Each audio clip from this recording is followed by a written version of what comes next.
उम्मीद करती हूँ आप सब अच्छे होंगे। तो आज मैं स्टार्ट करने जा रही हूँ एक अकाउंटिंग का मोस्ट इम्पोर्टेंट टॉपिक, और जिसे हम कह सकते हैं कि बेस टॉपिक है अकाउंटिंग का। सबसे पहला टॉपिक है, ये पूरी अकाउंटिंग जो है वो इसी टॉपिक पे बेस्ड है। ठीक है, आपने कई बार आप सबने सुना होगा कि अकाउंटिंग प्रिंसिपल्स होते हैं। ठीक है, so what do mean by the accounting principle, what do mean by the principle? First of all, principle कुछ साइंटिफिक रूल्स होते हैं, कुछ साइंटिफिक रेगुलेशंस होते हैं जो हमें किसी भी डिसिप्लिन में फॉलो करने ही होते हैं। जैसे फिजिक्स के अपने रूल होते हैं, केमिस्ट्री के अपने रूल होते हैं। तो हर डिसिप्लिन का अपना एक रूल होता है, अपने रूल होते हैं, और उन्हीं रूल्स को कंसीडर करते हुए हम उस डिसिप्लिन की स्टडी करते हैं। ठीक है, तो सेम इसी तरह से अकाउंटिंग के भी कुछ प्रिंसिपल्स हैं, अकाउंटिंग के भी अपने रूल्स हैं, रेगुलेशंस हैं, और उन प्रिंसिपल्स को आज हम इस लेक्चर में स्टडी करेंगे। तो सबसे पहले अकाउंटिंग प्रिंसिपल्स में दो टूल्स आते हैं mainly. First tool that is concept and second is conventions. Okay, first tool that is concept and second is conventions. उसके बाद हम बात करेंगे सबसे पहले कॉन्सेप्ट्स की। सो अकाउंटिंग कॉन्सेप्ट क्या होते हैं हमारे? अकाउंटिंग कॉन्सेप्ट और कन्वेंशन में मैं आपको डिफरेंस बता देती हूँ क्या होता है। कंसेप्ट वो हार्ड एंड फास्ट रूल्स होते हैं जिनको आप कभी भी वायलेट नहीं कर सकते, जिनको आप कभी भी नहीं तोड़ सकते। ठीक है, and the convention are the we can say the assumptions. So if we don't follow the assumptions, in that case it's okay, no problem. Okay, you will not punished for that, but you are not following the accounting principles, sorry, accounting concept, so it will be the means it is the violating the accounting principles. Okay, so the uh, breakdown of the accounting principle, accounting concept is not acceptable. If you are not following the conventions and you are not uh, preparing your accounts with follow the conventions, so it's okay, no problem, there is a no problem. But if you are not follow the accounting concepts, in that case it will be not acceptable by the gap. What do you mean by the gap is the generally accounting principles. Okay, generally accounting authorized accounting principles, these are the accounting concepts. So let us discuss one by one. What do you mean by the concept? I already discussed with all of you that what do you mean by the concept. The term concept is used to connote accounting postulates, that is necessary assumptions and condition upon which accounting is based. I already told you that accounting assumptions which is mandatory, okay, which is very necessary. If you are preparing the financial statements, in that case you must have follow that accounting rules, accounting postulates, accounting concepts. Okay, so that is the meaning of concept. These are the theories on how and why certain categories of transactions should be treated in a particular manner. So why, if for example, if I'm talking about that when you withdraw the money from the bank, why we are saying that this particular amount, for example rupees 5,000, is debited from your account, why it is not credited? Why only the word debit is there, why not credit is there? Okay, so accounting concept give us the reason. Okay, give us the answer of our all the questions. Okay, if I'm talking about machinery is my asset, land and building is my asset, why that are the assets? Okay, so counting concept give you the answers of every question. Okay, so let us discuss the accounting concept. First concept is that is business entity concept. What do you mean by the business entity concept? When we start the business, there are the two persons. One is business, a businessman, and second is your business.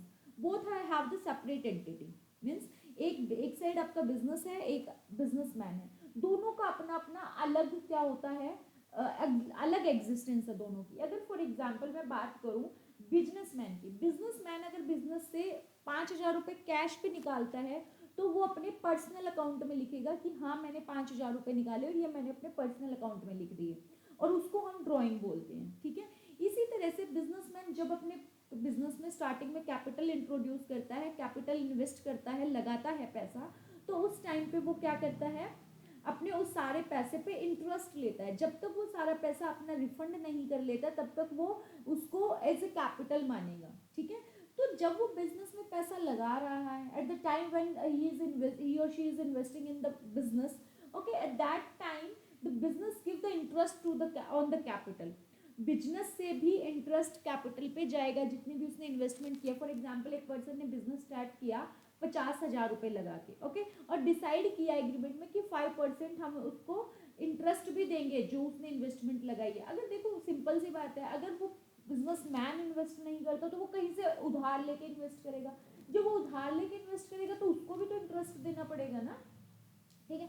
मेरा कहने का मतलब यहाँ पे सिर्फ एक इतना सा है कि बिजनेसमैन कि अपने जितने भी पर्सनल एक्सपेंसेस हैं, जितनी भी पर्सनल इनकम है वो बिजनेस के अकाउंट्स में नहीं लिखी जाएंगी, वो उसके अलग से खाते में लिखी जाएंगी, ठीक है। और जितने भी बिजनेस के खर्चे हैं, जैसे फॉर एग्जांपल मैनेजर की सैलरी होगी, वो चाहे मैनेजर मालिक ही है बेशक, नो प्रॉब्लम, चाहे बेशक मालिक ही मैनेजर है, लेकिन उसकी जो सैलरी है वो बिजनेस के खर्चों में लिखी जाएगी, ठीक है। So both have the different existence, both are the different entity, just because if the owner is means the businessman is investing something in the business, in that case he must get the interest on that capital, okay. And if the person or the businessman withdraw something from the business for personal use, that will be recorded in the businessman's account, not in the business account, okay. तो business entity concept सिर्फ यही कहता है कि businessman और business दोनों अलग अलग हैं, दोनों अपने अपने अलग खर्चे रिकॉर्ड करेंगे, अपनी अपनी इनकम्स को अलग से रिकॉर्ड करेंगे, ठीक है। Let us see the business and its owner, to separate, आप यहाँ देख सकते हो ये बिजनेसमैन है और ये बिजनेस आपका बिजनेस है, ठीक है। दोनों अलग अलग एंटिटी है। The books of accounts are prepared from the point of view of the business, हम हमेशा जब भी अपना प्रॉफिट एंड लॉस बनाएंगे या बैलेंस शीट बनाएंगे तो वो बिजनेस के पॉइंट ऑफ व्यू से बनाएंगे, ऑनर के पॉइंट ऑफ व्यू से नहीं बनाएंगे कभी भी, ठीक है। उसके बाद आता है, देखो आप क्या किया, इस मालिक ने या फिर जो ओनर है बिजनेस का, इसने अपना कुछ पैसा बिजनेस में इन्वेस्ट किया स्टार्टिंग में, ठीक है। अब उस पैसे पे इसको बिजनेस क्या देगा, ब्याज देगा, इंटरेस्ट देगा, ठीक है। अब कोई भी पैसा बिजनेस से अगर ये पर्सन निकाल लेता है, ठीक है, ओनर कोई भी पैसा या कोई भी प्रोडक्ट बिजनेस से अपने पर्सनल यूज के लिए निकालता है तो उसको हम बोलेंगे ड्रॉइंग, ठीक है। और वो बिजनेसमैन के लिए क्या होगा, खर्चा होगा, और उस बिजनेसमैन उस पर इंटरेस्ट पे करेगा, किसको, बिजनेस को। सो बिजनेसमैन और बिजनेस का सेम ऐसा रिलेशन है जब जैसे आप बैंक से लोन लेते हो, अगर आप बैंक से लोन लोगे तो आपको उसको देना ही देना पड़ेगा इंटरेस्ट, ठीक है। अगर बैंक आपको लोन आप बैंक को लोन देते हो तो बैंक आपको देता है इंटरेस्ट, ठीक है। मीन्स फॉर एग्जाम्पल आपने सेविंग जमा करा रखी है बैंक में, बैंक आपका पैसा यूज कर रहा है तो वो आपको इंटरेस्ट दे रहा है उस पर, ठीक है। जब आप बैंक से पैसा लेते हो लोन एज ए लोन तो आप इंटरेस्ट देते हो, तो दोनों का, बैंक का और कस्टमर का, दोनों के अपनी अपनी सेपरेट एग्जिस्टेंस है ना। तो same way the business and businessman both have the separate entity, it's clear. तो ये था हमारा पहला कॉन्सेप्ट, बिजनेस एंटिटी कॉन्सेप्ट। जब भी हम अपने फाइनेंशियल अकाउंट्स बनाएंगे, जब भी हम अपनी profit and loss, trading account या बैलेंस शीट बनाएंगे, तो उस केस में हम कभी भी ऑनर के पॉइंट ऑफ व्यू से अकाउंट नहीं बनाएंगे। हम देखेंगे कि बिजनेस की कौन सी एक्सपेंसेस हैं, वो बिजनेस का एक्सपेंसेस माना जाएगा, और बिजनेस की कौन सी इनकम है उसी इनकम को रिकॉर्ड किया जाएगा। बिजनेसमैन की कोई भी इनकम और कोई भी एक्सपेंसेस को हम रिकॉर्ड नहीं करेंगे। अगर आप ऐसा करते हो तो आप अकाउंटिंग रेगुलेशंस को, अकाउंटिंग प्रिंसिपल्स को फॉलो नहीं कर रहे, और दैट इज नॉट एक्सेप्टेबल। तो मैंने आपको पहले ही बताया था कि अगर कॉन्सेप्ट होते हैं रूल की तरह, अगर आप कॉन्सेप्ट फॉलो नहीं करोगे तो आपको पनिश किया जाएगा उसके लिए, ठीक है। तो कॉन्सेप्ट होते हैं रूल्स की तरह। उसके बाद आता है the personal transaction of the owner are not recorded. मैंने आपको ऑलरेडी बता दिया। फॉर एग्जांपल आपका रेफ्रिजरेटर का बिजनेस है, ओके, आप एक रेफ्रिजरेटर अपने बिजनेस से, अपनी शॉप से उठा के, अपने शोरूम से उठा के अपने घर ले गए यूज करने के लिए, that is the personal, that is for the personal use. And when you are withdraw something for the personal use, in that case it will recorded as a drawing, okay। और आपको उसका 7,000 रुपए का अगर मान लो फ्रिज है आपका, तो आपको 7,000 रुपए बिजनेस में देने पड़ेंगे। ऐसा नहीं है कि आपने चलो मेरा ही बिजनेस है, मैं ही मालिक हूँ, नो। आपको अपना सेपरेट अकाउंट मेंटेन रखना है कि मैंने 7,000 बिजनेस से विड्रॉ किया या 7,000 का फ्रिज में अपने घर लेके गया हूँ, तो उस केस में वो मैंने 7,000 रुपए बिजनेस को देने हैं, बिकॉज बिजनेस मेरा अपना नहीं है, बिजनेस की अपनी अलग एंटिटी है, ठीक है। For example, a car purchased by the owner for personal use is not recorded in books of accounts of the business. अगर आप अपनी कोई पर्सनल यूज के लिए कार खरीदते हो तो उसका पेट्रोल या उसका खर्चा आप बिजनेस के खर्चों में नहीं लिखोगे, ठीक है। So this is the first concept, that is business entity concept, which explains that business and the owner both have the separate entity, दोनों का अलग अलग अस्तित्व है। उसके बाद आता है second concept, that is going concern concept.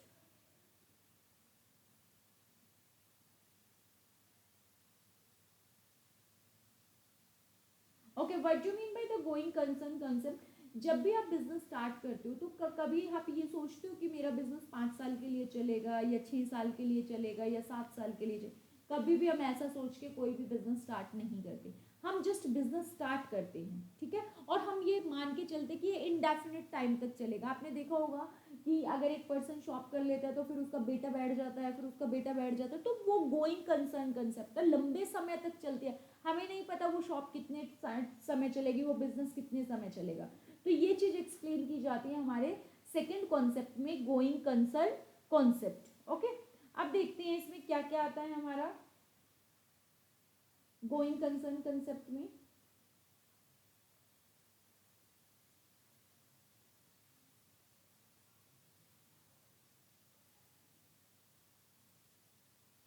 Yes,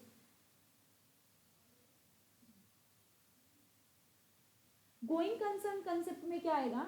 it is assume that the entity is a going concern.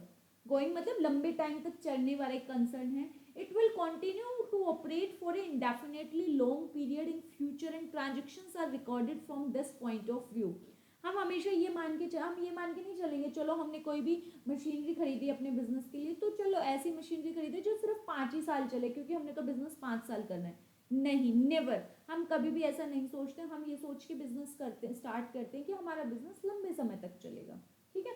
तो और उसी के अकॉर्डिंग हम अपनी क्या करते हैं,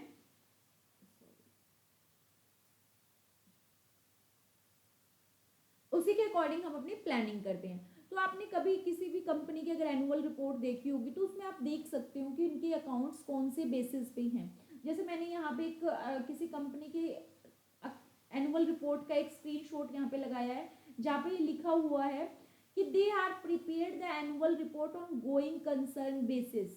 वो अपने जो एनुअल रिपोर्ट है उसको गोइंग कंसर्न बेसिस पे बनाते हैं। अब ये मत सोचिए कि अकाउंटिंग में जो भी आपने बुक्स में लिखा हुआ वो प्रैक्टिकली फिजिबल नहीं है। ये सारी चीज़ें प्रैक्टिकली फिजिबल हैं। जब भी आप किसी कंपनी की एनुअल रिपोर्ट पढ़ोगे तो उसमें वो सारी चीज़ें मेंशन होती हैं कि बिजनेस में ड्राइंग कितनी है, कैपिटल कितनी इन्वेस्ट किया, each and everything is mentioned in the annual report of every company. Okay, so you must know how you read the annual report of the company. Okay, so this is the screenshot related to the going concern concept, ठीक है। उसके बाद मैं आपको दिखाती हूँ एक balance sheet यहाँ पे दी गई है। बैलेंस शीट में हमने 2 साल की पूरी बैलेंस शीट को दिखाया हुआ है। ये है 31 मार्च 2020 एंड 31 मार्च 2019।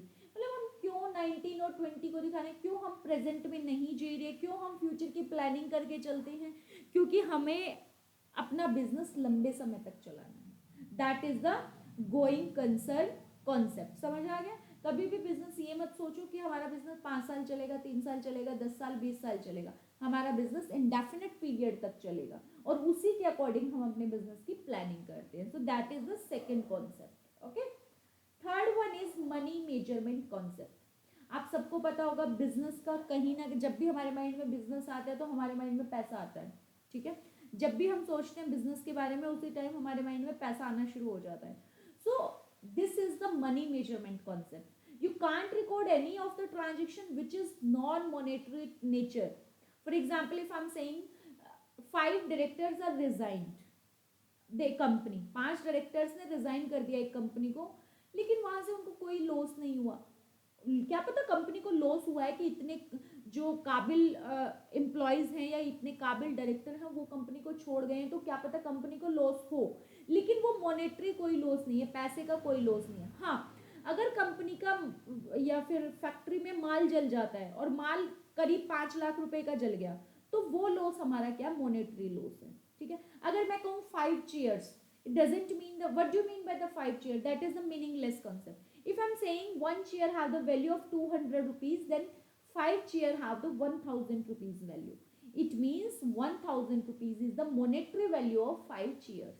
Okay, so आप हर ट्रांजेक्शन जो मॉनेटरी नेचर की है उसी को सिर्फ अपने अकाउंट में रिकॉर्ड करोगे. कोई भी ऐसी ट्रांजेक्शन जो पैसे से रिलेटेड नहीं है या मॉनेटरी नेचर की नहीं है, आप उसको कभी भी अपने अकाउंट्स में रिकॉर्ड नहीं करोगे. ठीक है, that is the third concept of the accounting principle. Let us discuss. In accounting, a record is made only of those transactions or events which can be measured and expressed in terms of money. आप सिर्फ उन्हीं transactions को, उन्हीं events को, उन्हीं सारी चीज़ों को बिजनेस में ऐड करोगे, बिजनेस में रिकॉर्ड करोगे जिसका नेचर मॉनेटरी है, जो पैसे से रिलेटेड है. विदाउट मॉनेटरी नेचर के आप किसी भी ट्रांजेक्शन को बिजनेस में रिकॉर्ड नहीं कर सकते. This is the rule of the business. Okay, आप सबको भी पता है कि फॉर एग्जाम्पल अगर कोई पर्सन एक्सपायर हो जाता है तो उससे बिजनेस को कोई मॉनेटरी लॉस नहीं हुआ. ठीक है, so that is the thing in the monetary concept, money measurement concept.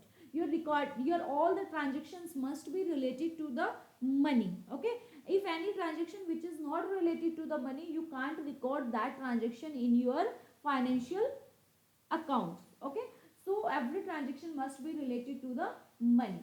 After that is, for example, non monetary transactions are not recorded in the accounting. For example, attitude को आप money में major नहीं कर सकते, skill को आप money में major नहीं कर सकते, ईमानदारी को आप मनी में मेजर नहीं कर सकते, team work, experience, inconvenience, passion, all these types of the things you can't measure in the money.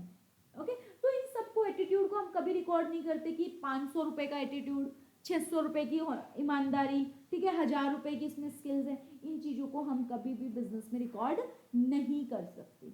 Okay, got it. Next one is, yes, यहाँ पे आपने देख रहे होगे एक ग्राफ शो हो रहा है और ग्राफ में ऊपर सबसे राइट एंड टॉप राइट में यहाँ पे लिखा हुआ है rupees in crore. Means for example ये ग्रोथ दिखा रखी है किसी भी कंपनी की, तो ग्रोथ को आप कैसे मेजर करोगे? पैसों में ही मेजर करोगे ना कि इतने crore rupees economic value added हुई है 2019-20 में.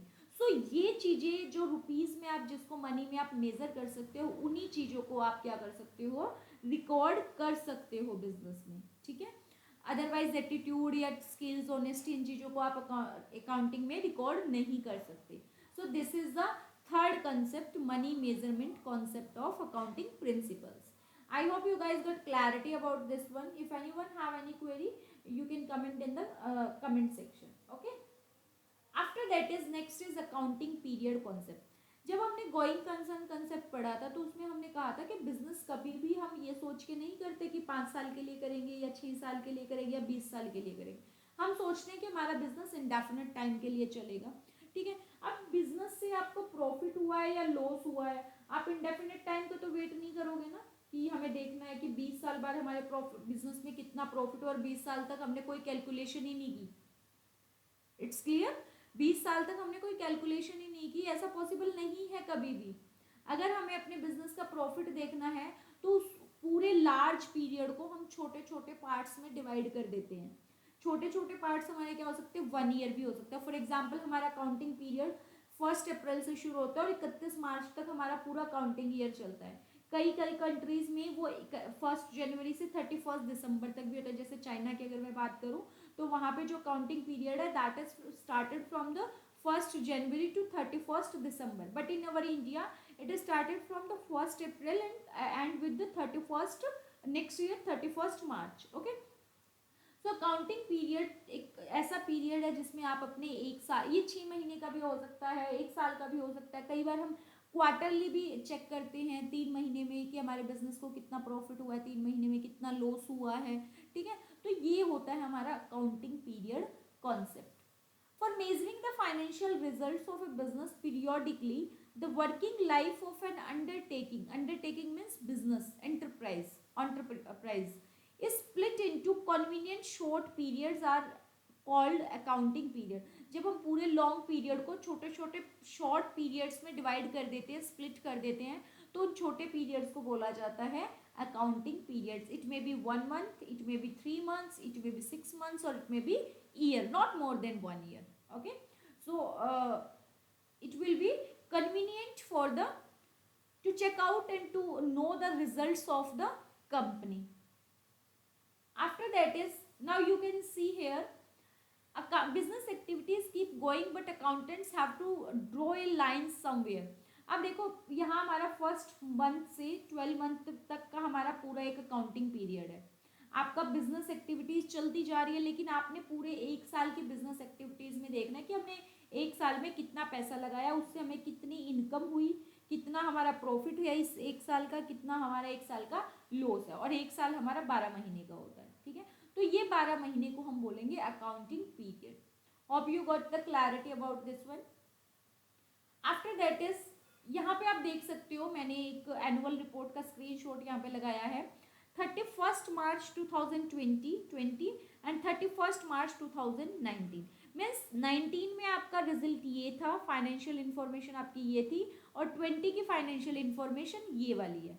ठीक है, तो ये सारा क्या है हमारा 31 मार्च 2019 और नेक्स्ट 1 अप्रैल से हमारा नेक्स्ट अकाउंटिंग ईयर स्टार्ट हो जाता है। तो 1 अप्रैल 2019 टू 31 मार्च 2020। तो मैंने आपके ना ये स्क्रीनशॉट इसीलिए लगाए हैं ताकि आपको एक बेटर क्लैरिटी हो जाए इस बारे में कि हम रियलिटी में इन चीज़ों को कैसे यूज़ करते हैं। ठीक है, रियलिटी में हम कॉन्सेप्ट्स को कैसे बिजनेस में अप्लाई करते हैं, ये कैसे प्रैक्टिकल वर्ल्ड में इनका यूज़ किया जाता है। ठीक है, तो ये एक मैंने स्क्रीनशॉट लगाया, आप यहाँ से देख सकते हैं कि हमने 1 साल के पीरियड में क्या किया हुआ है, अपने पूरे पीरियड को डिवाइड किया हुआ, और 1 साल के बाद हम ये देखते हैं कि हमारे बिजनेस में प्रॉफिट हुआ है या लॉस हुआ है। 1 साल के बाद हमारे बिजनेस की एसेट्स कितनी हैं, लिक्विडिटी कितनी है, लाइबिलिटीज कितनी है, कैपिटल हमने कितनी लगाई थी, उससे कितना हमें रिटर्न मिला है। ठीक है, ये सारी चीज़ें हम 1 साल के पीरियड के बाद देखते हैं। ठीक है, so that is the accounting period concept. I hope you got clarity about this one. Next is the cost concept. cost concept में हम क्या करते हैं, 2-3 कोस्ट मैं आपको बताती हूँ क्या क्या होती हैं। 2-3 कोस्ट सबसे पहले हम देख लेते हैं, यहाँ पे लिखा क्या हुआ है। An asset acquired by a concern is recorded in the books of accounts at historical cost. historical cost होती है ओरिजिनल कोस्ट, जिस कोस्ट पे आपने उस प्रोडक्ट को खरीदा है।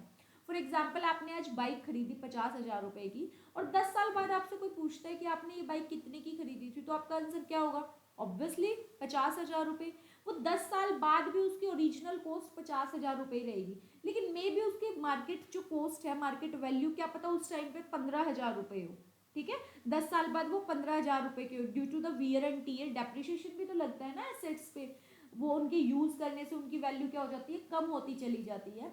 तो उस वजह से उसके मार्केट में तो वैल्यू 15,000 रुपये, लेकिन if someone asked to you that what was the price when you purchased this bike, at that time you will obviously say to the concerned person that I purchased this bike for the 50,000 rupees. Okay, so that is the historical cost.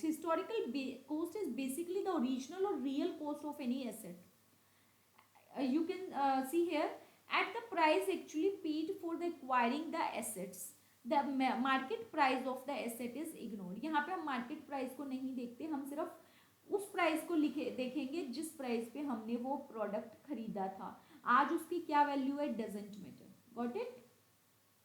यहाँ पे मैं आपको एक example दिखा देती हूँ।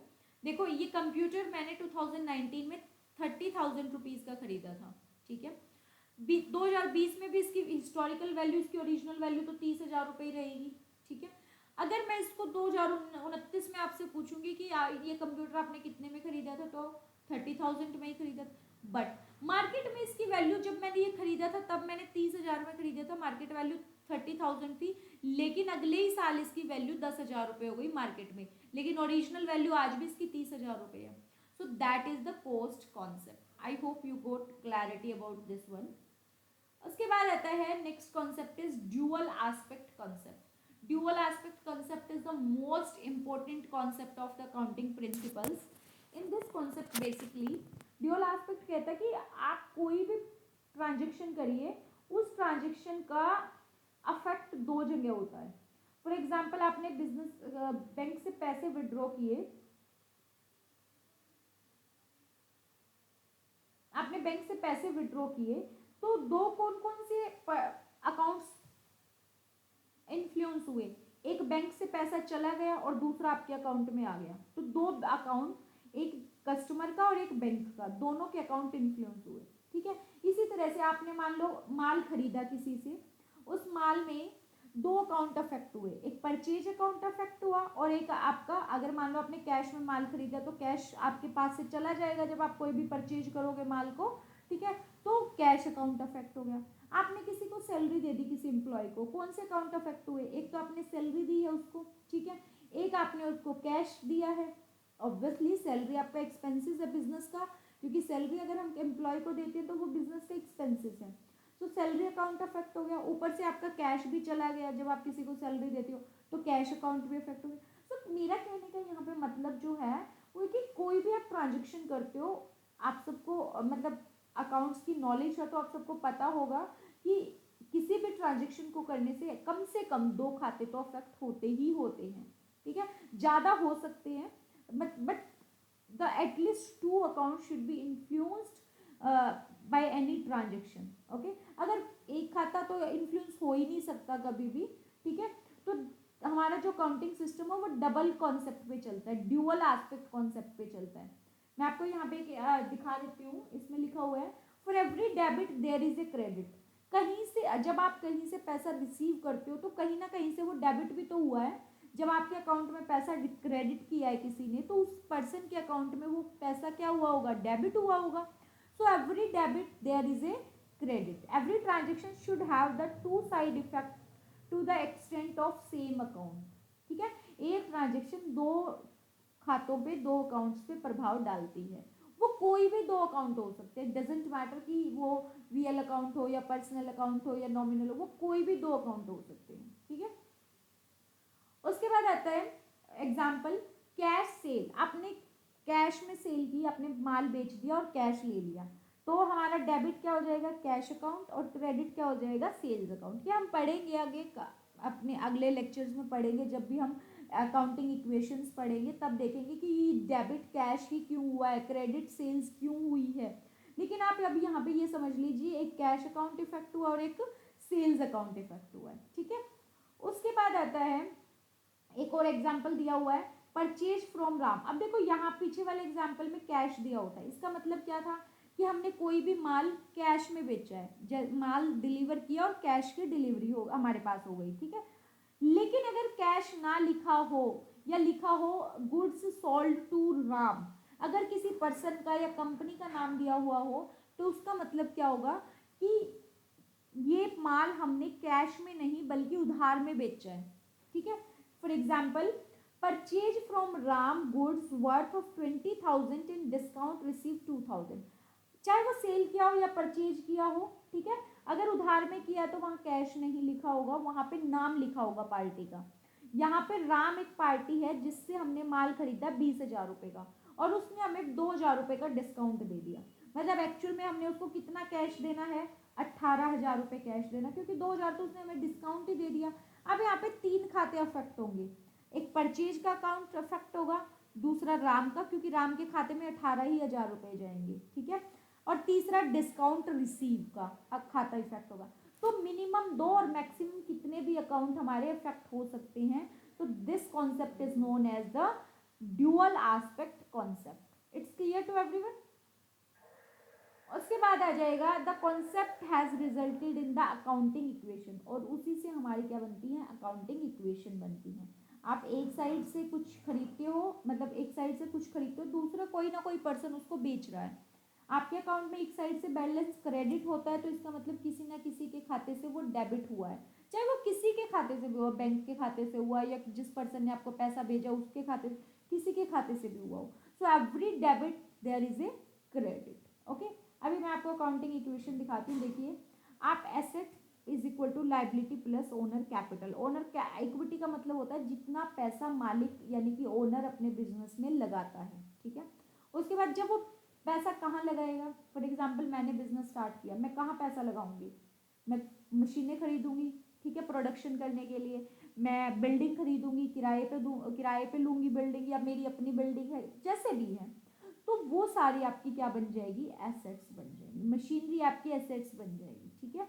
तो ये हमारी डबल जो हम कहते हैं डबल एंट्री सिस्टम की इक्वेशन है, इसको याद रखना, it is very important. Assets is equal to always liability plus owners equity. Asset का बराबर जो बैलेंस होता है, जितना हमने इन्वेस्ट किया और जितनी हमारी लाइबिलिटी है, ठीक है, उन दोनों के बराबर हमारी एसेट्स होनी चाहिए, ठीक है। उसके बाद आता है हमारा रियलाइजेशन कॉन्सेप्ट। रियलाइजेशन कॉन्सेप्ट देखो क्या कहता है, this is little bit, you can say the little bit typical, not so much typical, little bit, but after this slide you will know, get it in a better way. Realisation concept हमारा कहता है profit is earned when goods और services are provided transfer to customers, thus it is incorrect to record profit when order is received or when the customer pay for the good. Revenue is recognized by the seller when it is earned irrespective of whether cash from the transaction has been received or not. इस पूरे पहरे का क्या मतलब है मैं बता देती हूँ, पैसेज का पूरे का क्या मतलब है। फॉर एग्जाम्पल आपने माल खरीदा और माल खरीदा आपने 15 जनवरी को, ठीक है, तो आप अपने अकाउंट्स में कब की एंट्री करोगे, 15 जनवरी की।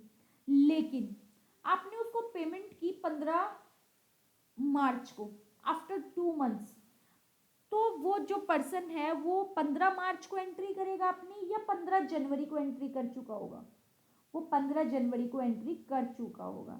इट डजेंट मैटर हमें कैश कब रिसीव होता है या हम कैश कब पेमेंट करते हैं, लेकिन जिस दिन हमारी ट्रांजेक्शन हो चुकी है, हमारा कॉन्ट्रैक्ट हो चुका है ट्रांजेक्शन का, हम उसी दिन का रिकॉर्ड करेंगे अपने बिजनेस में, ठीक है। अगर हमने 15 जनवरी को डील डन कर दिया तो हम 15 जनवरी का ही अकाउंट्स में रिकॉर्ड करेंगे, चाहे हमें कैश कभी भी रिसीव हुआ हो, चाहे हमें वो 15 अप्रैल को या 15 मार्च को कैश रिसीव हुआ हो। तो रियलाइजेशन कॉन्सेप्ट कहता है कि जब हमारे खर्चे रियलाइज हुए हैं या जब हमारी इनकम रियलाइज हुई है, हमने इनकम कमाई है, हम उसी साल में उसी महीने में वो खर्चा लिखेंगे, कभी भी वो हम किसी भी दूसरे मंथ का खर्चा नहीं लिखेंगे, ठीक है। तो ये कहता है हमारा रियलाइजेशन कॉन्सेप्ट, हमें कब रिसीव हुआ डजेंट मैटर, हमने कब कमाया कब है हम तब लिखेंगे उसको, ठीक है। ये तो एक कॉमन दुकानदार को भी पता है कि अगर उसने कोई माल उधार में दे दिया, ठीक है, तो वो उसी दिन की 15 तारीख को अगर उसने उधार में दिया 15 जनवरी को, तो वो 15 जनवरी की इनकम में ही उस उधार को ऐड करके ब्रैकेट में क्रेडिट लिख देगा, ब्रैकेट में उधार लिख देगा।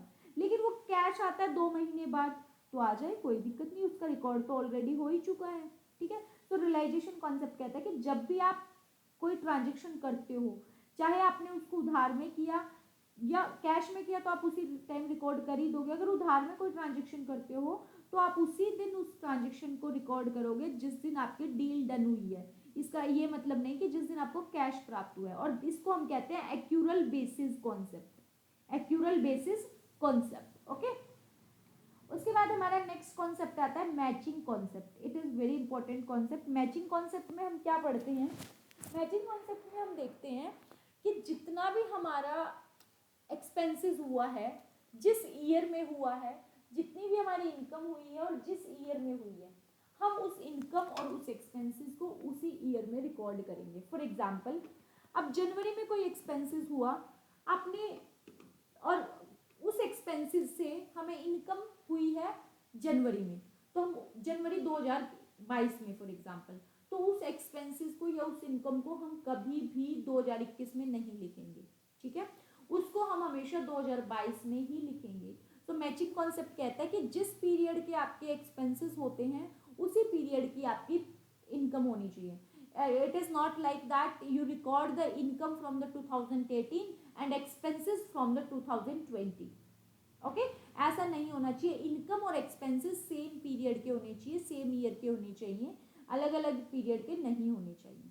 यहाँ पे लिखा है the matching principle ensure that revenue and all their associated expenses are recorded in the same accounting period and matching concept is basis on which accrual accounting method of books keeping in the build. तो matching concept मैंने आपको बता ही दिया है कि आप matching concept में आपने क्या करना है, जिस पीरियड का आप एक्सपेंसेस लिखो इसी पीरियड का आपने इनकम लिखनी है, ठीक है। ऐसा नहीं होना चाहिए आपने इनकम किसी और पीरियड की लिख दी और हमने एक्सपेंसेस किसी और पीरियड का लिख दिया, ठीक है। तो ये हमारा मैचिंग कॉन्सेप्ट कहता है, बड़ा इजी कॉन्सेप्ट है। उसके बाद ये मैं आपको एक दिखा रही हूँ, स्क्रीनशॉट है। In 2018, the company generated revenue of $100 million, and thus will pay its employees a bonus of $5 million in February 2019. अब देखो फरवरी 2019 में उन्होंने बोनस दिया क्योंकि उनको अच्छा प्रॉफिट हुआ था। उस अच्छे प्रॉफिट में उन्होंने 5 बिलियन बोनस में डिस्ट्रीब्यूट कर दिए। अब इस 5 बिलियन का जो डिस्ट्रीब्यूशन है इसको हम कब रिकॉर्ड करेंगे, फरवरी 2019 में रिकॉर्ड करेंगे। ठीक है, तो ये हमारा है matching concept. I hope you guys got clarity about this one.